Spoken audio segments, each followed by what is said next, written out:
It always helps to unmute the microphone. Good evening, everyone, and welcome to another Learning Live. Woo, woo. We have, well, I can tell I'm out of practice. Here we go. We have Crafty Kris in the house, back from her adventures. Yeah. And she is going to be talking to us tonight about Hero Arts metallic sprays. And there's lots of fun stuff that you can do with that. And just as a little hint, hint, hint, you are going to want to watch till the end of this live because I may have some additional news that you're going to want to hear.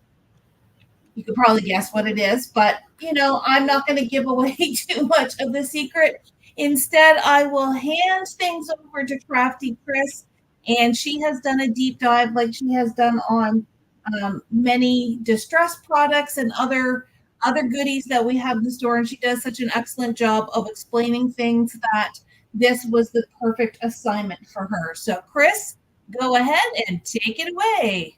Thank you very much. Welcome, everybody. Thank you for joining us tonight.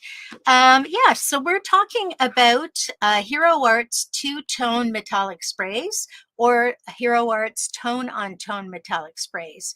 So just a little bit of an introduction to them if you haven't seen them online or in the store.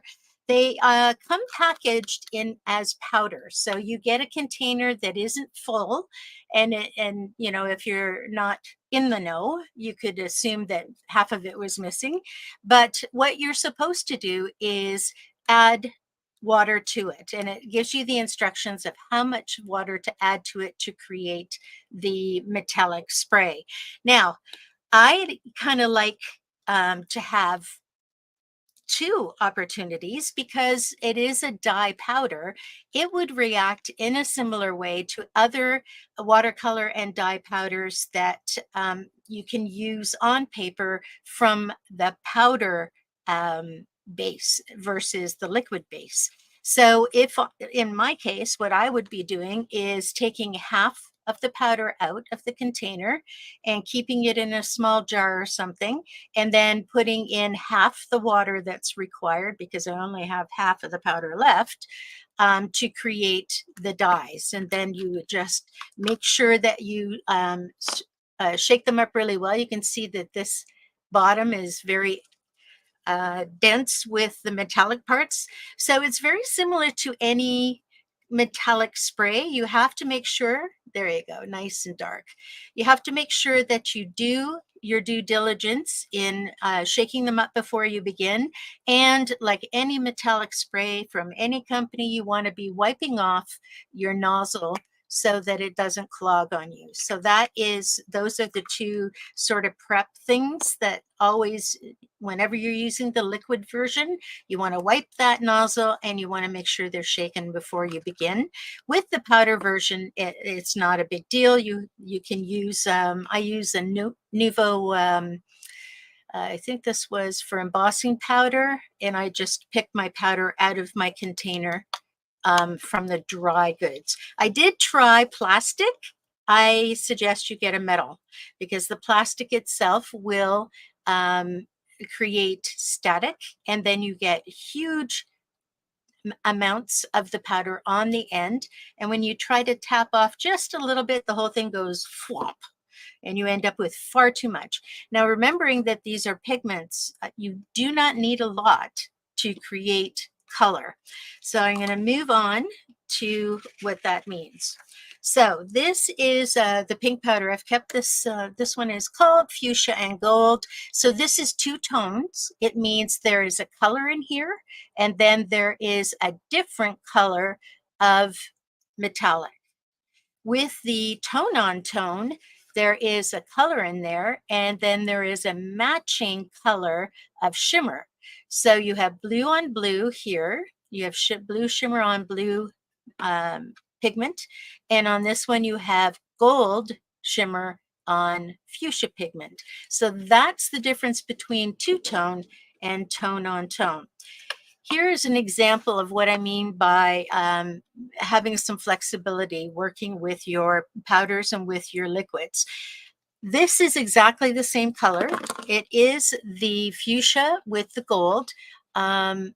You may not be able to see the gold. The problem with getting things well lit is that oh, there you go. You can start to see the gold in this area here. So this, the two-tone has more of a vibrant, obvious look to it when you're actually physically here. With the tone on tone, it's a bit more subtle. And I'll show you some examples. But first, I want to talk about how much water to put with your dye. They have suggested to use, if you're using the whole bottle as a liquid, you would add water until the powder is mixed up. And they start with 3/4 full and add more water for changing intensity. So if you are like me, you would probably add half the water so you have super intensity. And then you can just add more water either through spray, through your paintbrush or whatever to mellow it down. So this is me super sprayed and this is me mellowed down with additional water. And I would do that mixing right on my mat. I wouldn't try to fiddle with the container because I want to keep the container in the intensity that I like for the most intense, because I can always add water to make it less intense. I cannot take water away. So that is my sort of go-to idea. So this is the difference in intensities you can get. And you can see that I could even water that out more. Now, I want to try something because I left this while I went traveling. I'm just going to see if I can reactivate this. I know that when I use distress products, I can reactivate it. So let's just see if there's a possibility. Oh yeah, look at that. So you can reactivate after time. So keep that in mind. If you're needing something that needs to be sealed, then you want to make sure that you're either spraying it with a sealer or you're using your gel plate and putting sealer on the gel plate and then this on top of the gel plate and removing it so the sealer doesn't, your brush doesn't mess up the surface. I'll talk more about that at another time. So as you can see, I can make this darker by adding more of that onto it, and I can make this lighter by watering it out. And this is 13 days ago or more. So it isn't permanent. You have to keep that in mind. All right, so that's the basics about the product. Now, what do the different things play? How do they play out? So you can watercolor paint with them. You can do all the distress techniques with them. Let's see, what do I have? So on this one here, I used powder on a dry background and I sprayed it with water. So I activated it while it was sitting on the paper versus having the paper wet and dropping it on. So it gives quite a good texture. If you can see where the blotches of the gold landed and the blue landed, you get a lot of texture from this, not just in the splattering and how it spreads out on the paper, but also on how the metallic congregates and creates sort of a textury surface. Again, I can rub that with my finger and it's fine, but if I add water to that, that will change. So we always want to make sure if we love it the way it is, we need to seal that. This one was spraying. I was spraying with a wet spray, and then I added more water to it, and then I added more powder to it. So you can see that the texture that I'm getting at the top here is sort of like resembles adding salt to paint and to different kinds of wet medium. It kind of breaks up. And again, this is tone on tone. So those hard edges are actually the shimmer. You can see that it congregates at the edges of the water pool.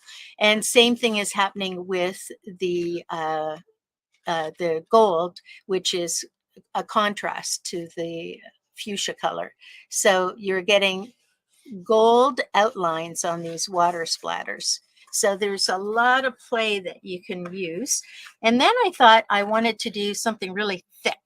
So I put powder on the wet background and then I sprayed it. So I literally soaked the background and then I sprinkled powder all over it and I allowed it to really uh, get congested and chunky.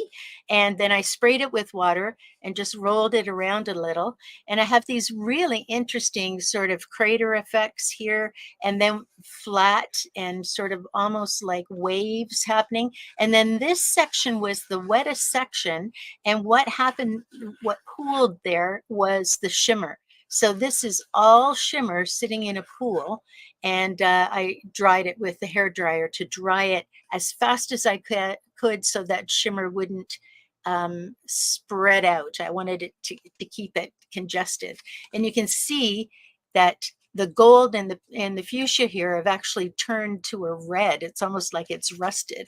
So a lot of really cool playing techniques. And where did I get these ideas? Literally, I just opened the bottles and started to play.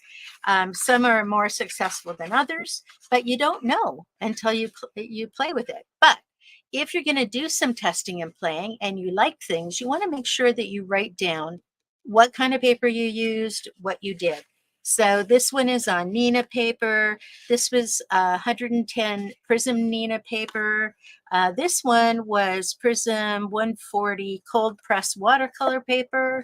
So if you're doing really wet work, you want to get to something that's going to absorb the water and pull the in. So you're going to want to use a watercolor paper. If you want surface techniques like these blotchy bits and textural things, you want to use more of a mixed media or a Neenah type paper to be able to have that stuff sit on top and that gets sucked into the paper. So that was fun. So then I decided, well, okay, let's see what we can do with texture. There's one I didn't use. There we go.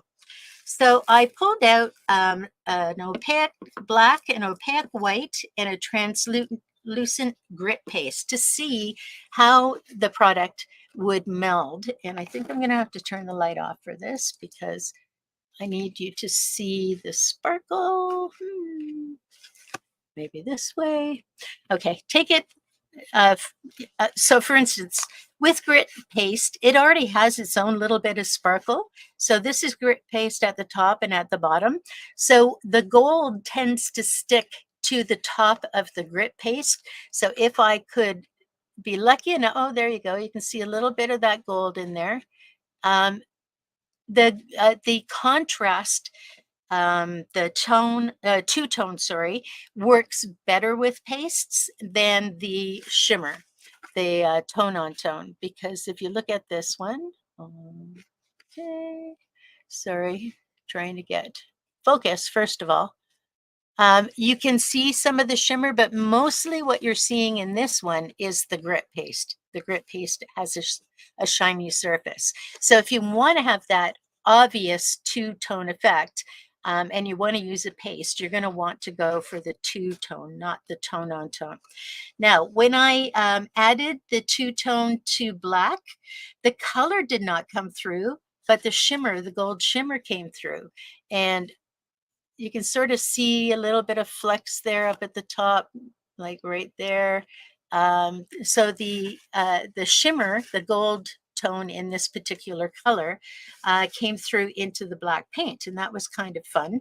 It did not show very much in the tone-on-tone.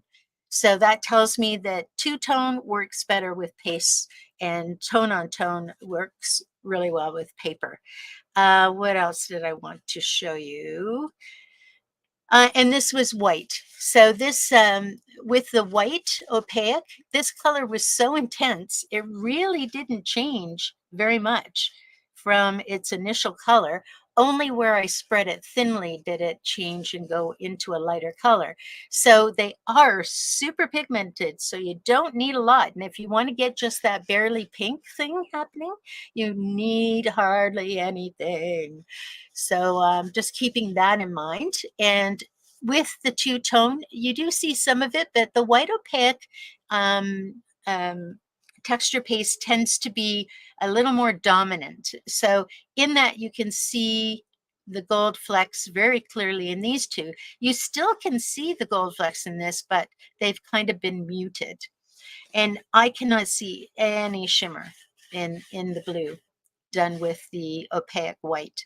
And again, this color and that color, you know, this was basically translucent, and this is with white opaque, and the color is pretty intense. So just be careful when you're dolling out the powders that you don't use too much.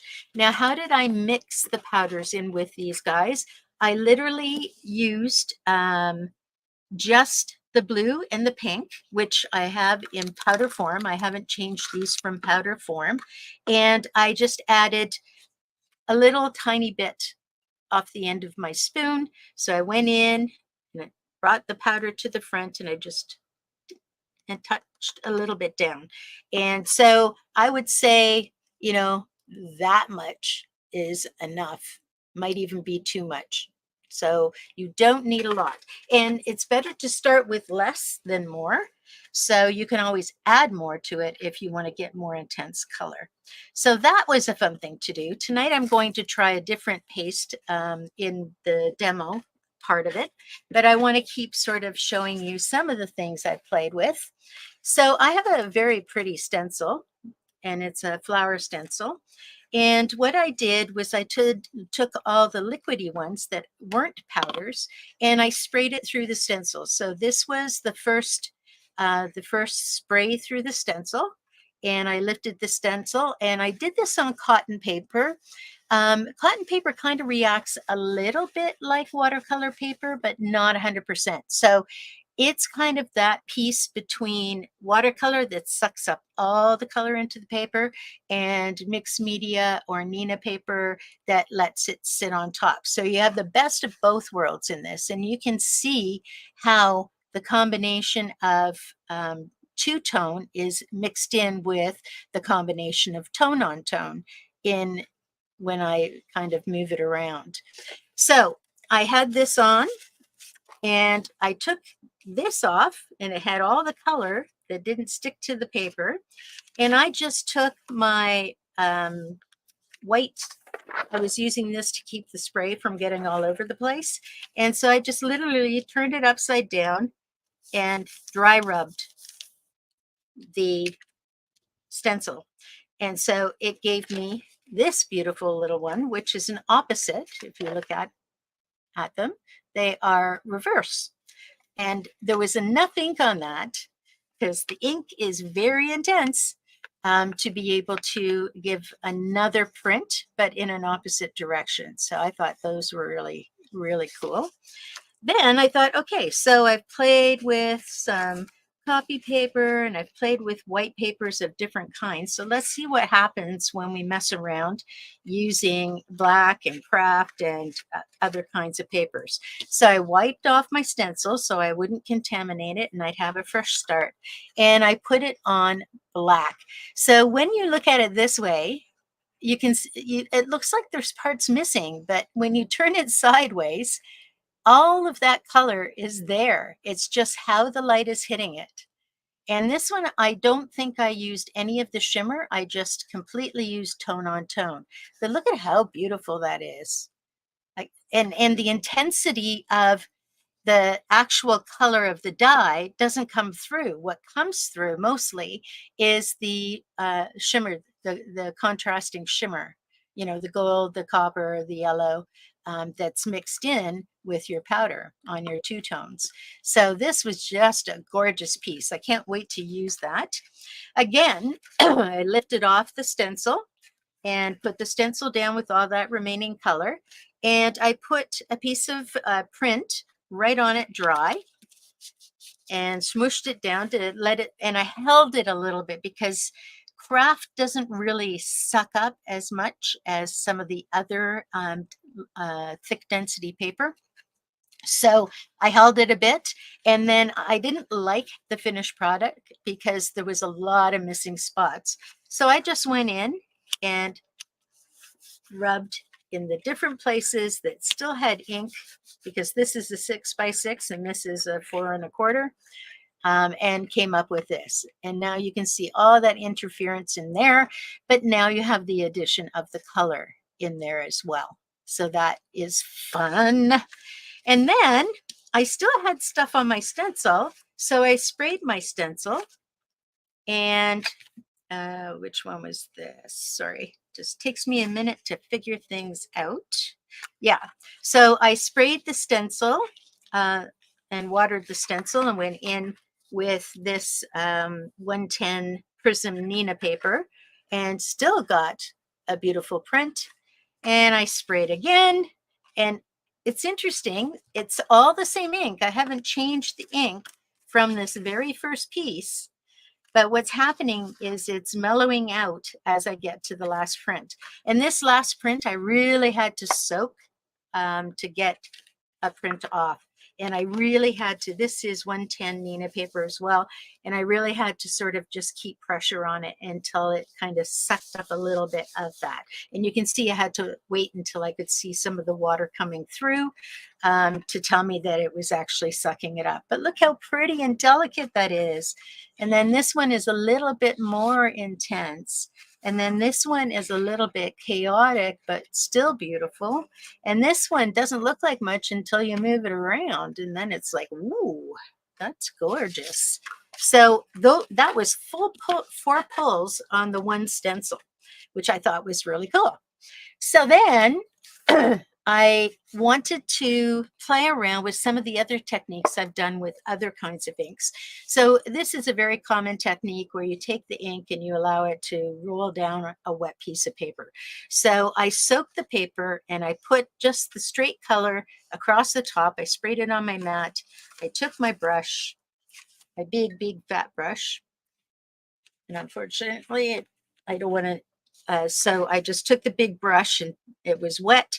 And I just literally rolled it across the top edge of the paper. And because the water, it was already soaked, the water dragged it down. So I did that with 3 colors across the top, blue, green, and yellow. And then I did something different when I turned it over. So this time I dried it completely and I just let the wet spray find its own way down. So I overloaded the same way I had done down here, but this was now on a dry paper so that I could get these nice watery effects and these crisp hard effects. So that, you know, this is a great piece to hang on to. And you can see that there is shimmer on there. There's all kinds of things going on in the, and this is tone on tone. So you're not getting contrast in the green, but when you pull it up,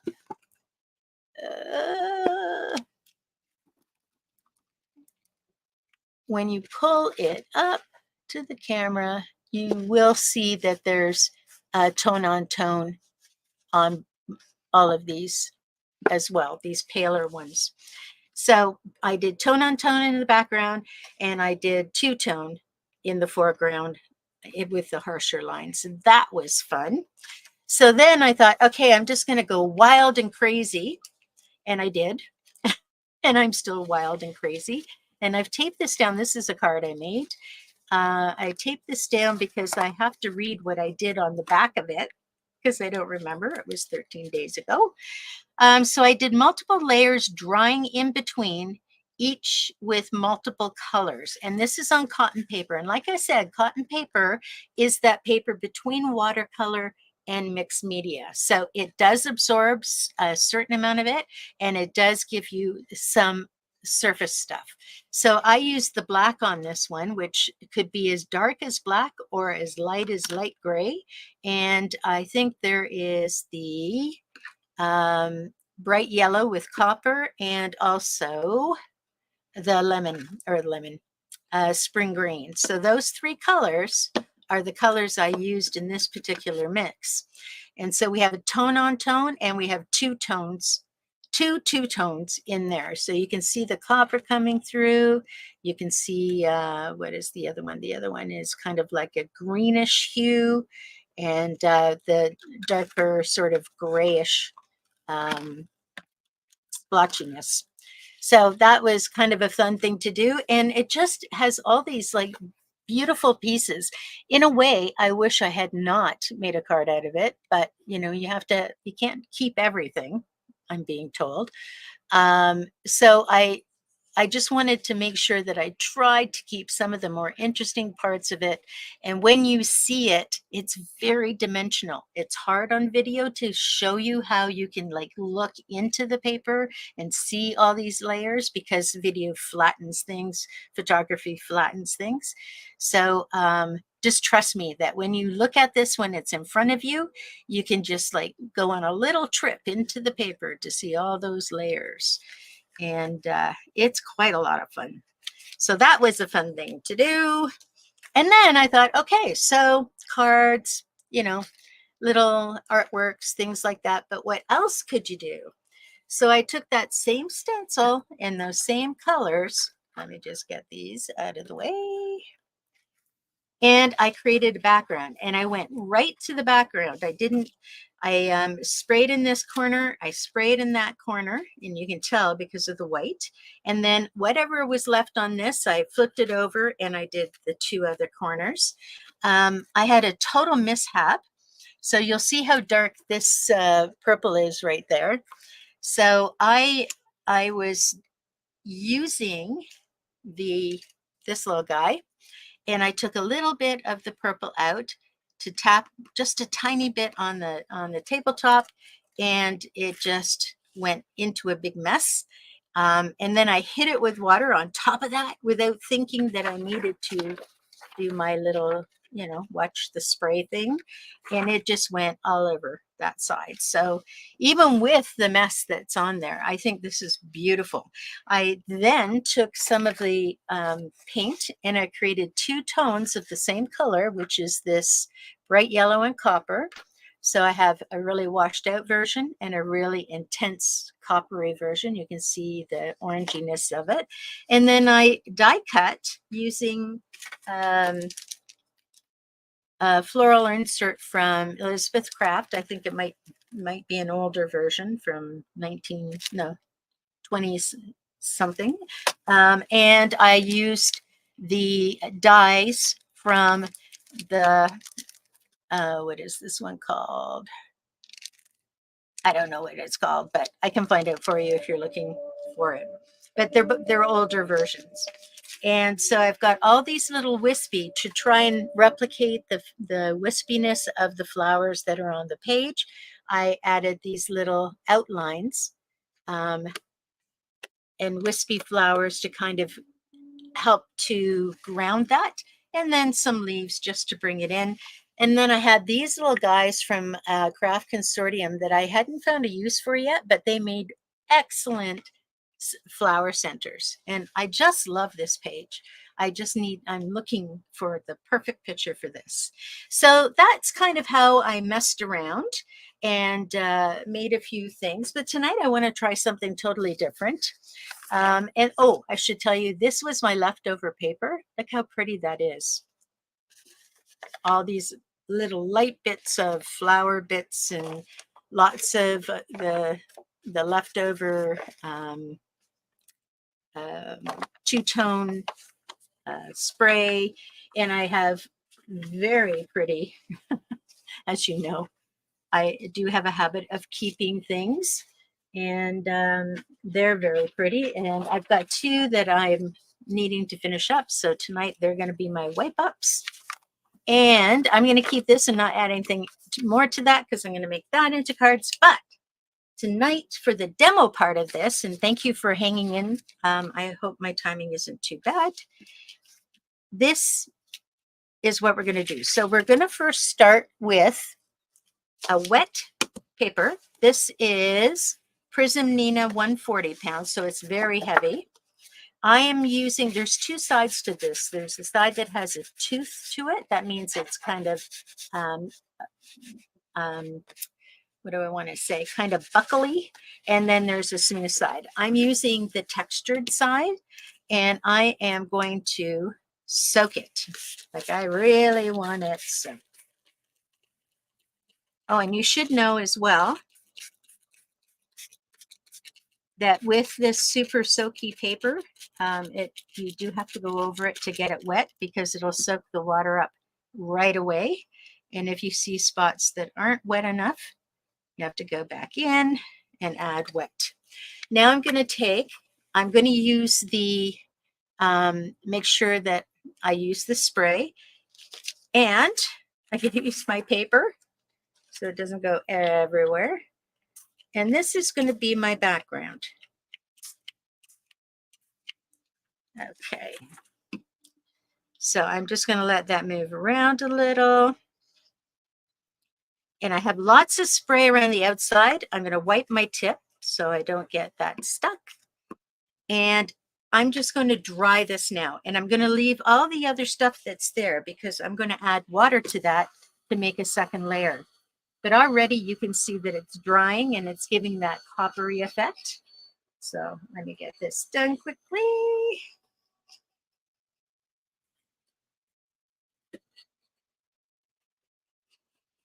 Now with a lot of water, you're going to get a lighter coloring. It's not going to be as intense as if you added less water. So I didn't want to have harsh lines with this, especially because this is a two-tone, and the two-tone tends to hang around the edges of things. You can see that it's hanging on there. So that's why I use so much water. And once the front gets kind of basically dry, then I can flip it over and dry the back. And it will curl up. It always does.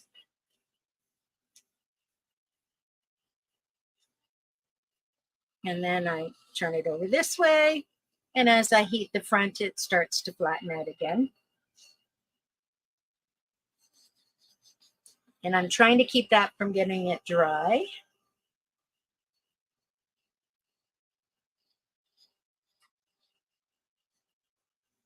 Just a little bit more. I wish I could do this faster, folks, but it kind of needs the time. All right. So it's still damp. And how I know that is I feel the back, and the back is cool. So that tells me it's still damp. Now I do have some spots that are intense color. So I'm adding water to them. I'm going to dry off my brush, and I'm going to paint the water into this intersection so that I have an area that I can work with. And now that's kind of open, so I'm going to tap right in to that color. There we go. And I'm not going to worry about there being blotches now. My background, I want it to be less blotchy for the majority of the cover. Okay.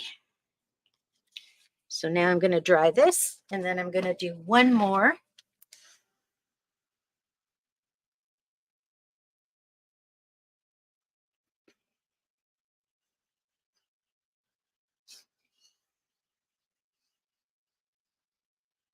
And these are techniques that you've used before, doing inking with any ink, you know, when you tap in. All right.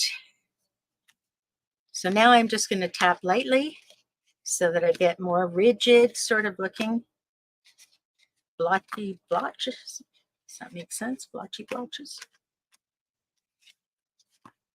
Okay. Alrighty. I'm liking this. I might just there. That makes me feel better. Oh, I need something there. Let's see. There we go. That feels just a little better.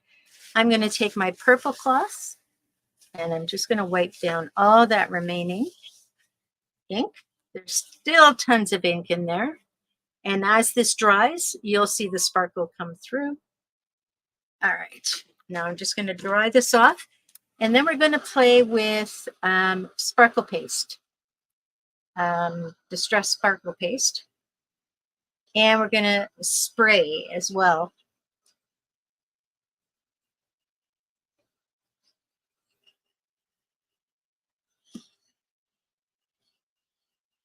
right, just a little bit on the back. Thank you for tuning in and going through this process with me. There's so much more that I could tell you. And,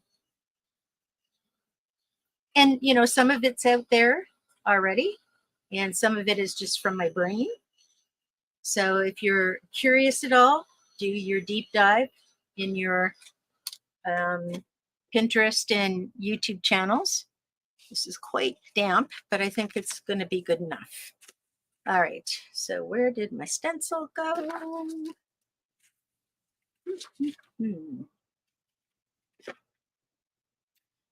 This is the only problem.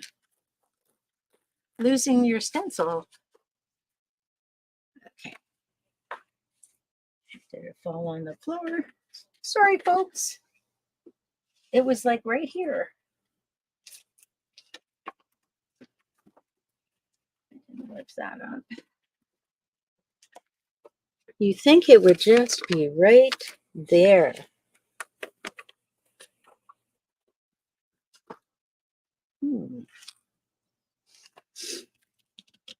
Okay, we will do a different stencil. I'm so sad.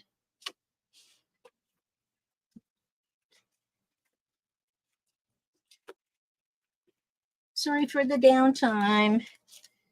Just going to grab something else in here that maybe give us a similar effect. So I'm going to use trees. Okay.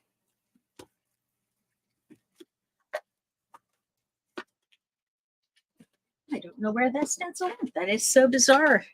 Oh, there it is. I like these better. Sorry, switching them out. Okay, so now I am going to add ocean blue. And I'm going to spray through the stencil in 3 spots. And then I'm also going to use the purple because I like the purple. Oops. This one, the purple is not as loose. It's more tight, but it gives kind of a really cool, intense color. All right, now we're going to take that off and we're going to put that on there. And that's my lovely. And we're just going to mash that down on this paper because we know we can use that for another project. Okay. And there's still color on there. So I'm going to do a spray. Let's move that over. And I have another piece of 6x6. And I'm going to rub that on there. Because you don't want to lose or waste any of that beautiful color. Okay. And these are just going to be something for another time. I can probably still get more off that. So you know what? I'm just going to put it aside and let it dry. And then I will go back to get color after. All right. A little bit of spray, just clean up my area. See how much ink is still there? Pigment is still there. You think you got it all wiped off, but there's still stuff there. Okay, now we're going to give this a little bit. Oh, I just realized I'm going to have to wipe off the stencil because I need to use it for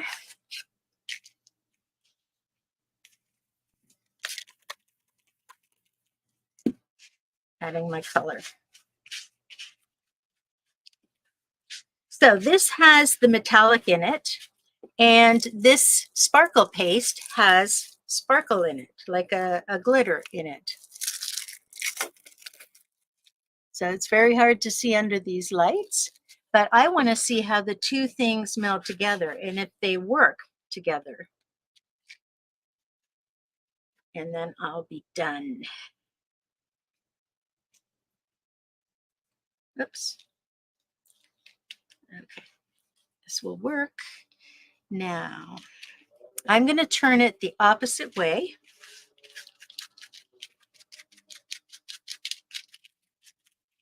So that my color that I add is going to be going the opposite way to what I've originally got down there. So if we look at, let's see. So this was the original spray. Okay. So now I'm flipping it and rotating it this way so that when I highlight some of the flowers, it'll look like a totally different layer. And I should just heat this a little bit. Now there's two ways you can add the color to the paste. One way is with water, the liquid. You can add the liquid to the paste. I find that if you add liquid to the paste, your intensity of color is less. So I like to add the pigment to the paste. I'm gonna maybe do this. Okay. And I want to get some of the dry pigment. And so literally, I'm going to take my little spoon. You have to get it down to the edge of the bottle. And you don't want a lot. So that might even be too much. There we go. Literally, that's all I'm using, that little tiny bit. And I'll use whatever's on the spoon as well. And now I want to use my paste. So I'm going to get my spatula. Get a nice dollop of paste. Actually, I'll start with a little dollop first to see how intense it becomes. Ooh, nice. And this is sparkle, so it's like clear. It'll end up drying clear. So whatever color it is, it'll be nice and vivid. All right, so I am just going to go in and smush some of the flowers. And I don't care that it's going out of the areas and it's going into other flowers. That doesn't bother me at all.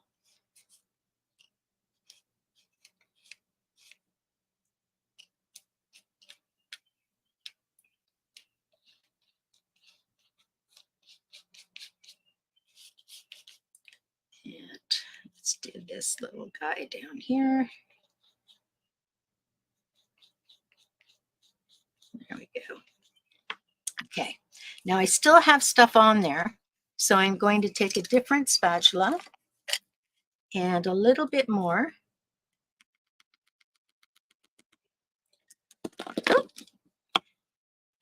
And I am going to try to pull off the color from my little spatula. And this was just like a thin coating. And you see how bright it is just with that little thin coating. So what my hope for this is that I'll have the sparkle, I'll have the gold metallic, and I'll have the fuchsia. So that's what I'm going for here.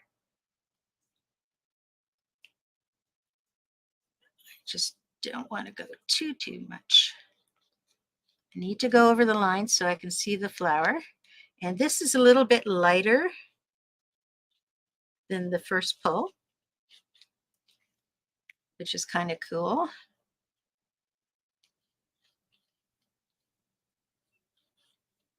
And you're just messing it around. And let's see.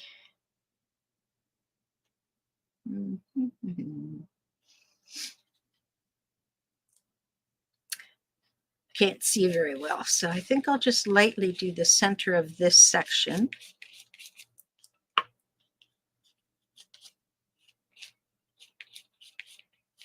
And hopefully it'll just come off like sort of a shadow.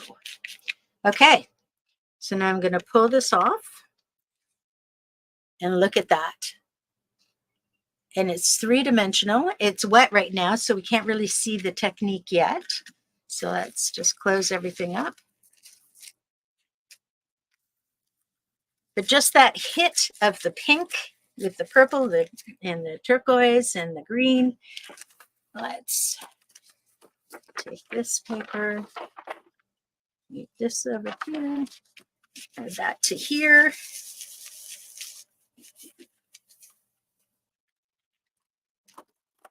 There we go. We got some hits of pink in there. This will go in my tray for cleaning. And I'll just clean this up for a second.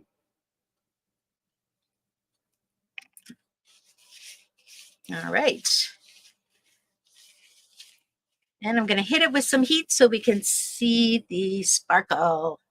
So it's going to have the shimmer from the actual paste and hopefully the sparkle, the two-tone sparkle. And because it's clear, it's going to have that shine as well, like, which is different than the paper that's underneath. The paper that's underneath has a dull surface and wow, this is so pretty. Sorry. I get so excited.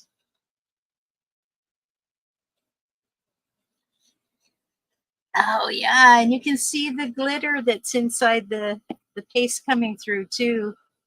I have to take pictures and put them on in the group. Okay. So look at that. Isn't that gorgeous? And as you can see, that clear paste is allowing color and texture to come up from underneath. The shimmer on it is, that particular one has a gold shimmer, so I can see the gold. And the texture paste, the sparkles are gold. So there's a combination of a shimmery gold and a, distinct glitter type sparkle in there that's gold as well. Oh my gosh, I love it. So that's it, my friends. I hope I did that in a good enough time for you to have some time to maybe play around if you have these at home. Feel free to email or message if you have any questions. I'll just put a few things out that we've completed with these different colors. So I'll just see bits and pieces and different techniques. Got to be careful not to, it's not quite dry yet. So, and all these beautiful, like this one just blows me away. It looks like very plain, and then whoo, jumps right out at you. So we have these guys and these guys. They're all basically the same effect, but look at the same stencil using different colors and different techniques, like night and day. Anyway, that's it for me. I know that. Oh, yeah, I was just going to say thank you very much, Kris. As always, if those of you who are watching take nothing else away from tonight, it is the encouragement to get out your goodies and just play with them and see what they do. Set aside an hour, set aside 2 hours to just, get your stuff out and play with it, because the stuff you buy is meant to be used. Yes. But just in case you maybe want to add to your collection, and as your reward for staying on a little bit extra long tonight, you get the first peek at this week's deal of the week. So the Hero Arts metallic sprays, both the two-tone sprays as well as the tone-on-tone sprays, while supplies last, are 40% off. Wow. And because Kris was doing her learning live tonight, we have actually kicked off the deals early. They are live on the website right now. You just have to go to our website. Let me pop up the banner or the website here. go to the website, and there is a banner on the homepage. You're going to click through that, and you can see all the different colors that we have available in these Hero Arts metallic sprays. So get a jump on everybody else and grab some of these amazing sprays. You will have so much fun playing with them. And I'm with Kris. I think that that one on the black was truly stunning. But again, grab some and then play with them and see what you do with them. So thank you all for tuning in tonight. We are back. Sorry, I'm just going to pop up this one comment here because I think it's a great way to kind of end the day. Heather says she has been afraid too. And someone had commented earlier, I think it was, Maureen had commented here that she's always been a bit afraid of the powders and sprays, but you make it look easy, Kris, and give everyone the encouragement to just get out there and try the stuff. So start with one or two, or you know what, if you're feeling like you want to build a collection, grab them at 40% off, get out your pastes, get out your stencils, and just play. That is it for us tonight. We are back tomorrow night with our What's New Wednesday. We'll be talking a little bit of lawn fawn, and then it'll all depend on how many boxes Matt gets through tomorrow. We may have some really cool stuff to show you. And if not, then, you know what, we'll just get on and chat because, we're good at filling time with chit chat as well. Thank you, Kris, for a great learning live. We look forward to seeing your photos and your samples in the store when you're back next week. Yes. Otherwise, we will see everybody tomorrow night. Have a great night, everyone. Bye.